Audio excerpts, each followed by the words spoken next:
Lens নিয়ে পেশেন্টের মধ্যে একটা কনফিউশন থাকে,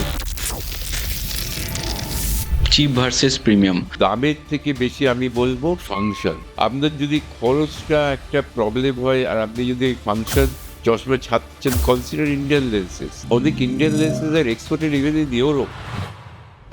ছানি পড়ার পার্টটা কেউ ইগনোর করে। ছানি ফেটে যেতে পারে because of very painful condition, খুব ব্যথা হয় এবং তখন তো অপারেশন এমার্জেন্সি হয়ে করতেই হয় এবং অনেক ক্ষেত্রে কিন্তু চোখের প্রেশার বেড়ে গিয়ে দৃষ্টি ভালো ফেরত আসে না। গ্লুকোমাকে সাইলেন্ট থিপ অফ ভিশন কেন বলা হয়? হঠাৎ করে একটা পর্দা টেনে দিই, আপনি বুঝতে পারবেন, কিন্তু পর্দাটা যদি বছরে 1 ইঞ্চি করে জাস্ট এগোই আপনি বুঝতে পারবেন। যখন টানেল ভিশন হয়ে যাচ্ছে টু লেট, তখন আমাদের অপটিক নার্ভ ইজ অলমোস্ট গন, রিজেনারেশনের কোনো উপায় নেই।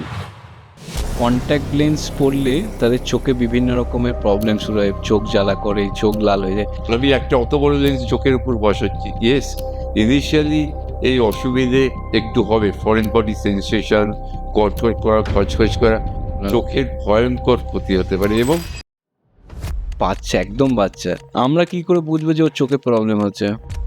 যদি আপনি বাচ্চার জন্মর পরে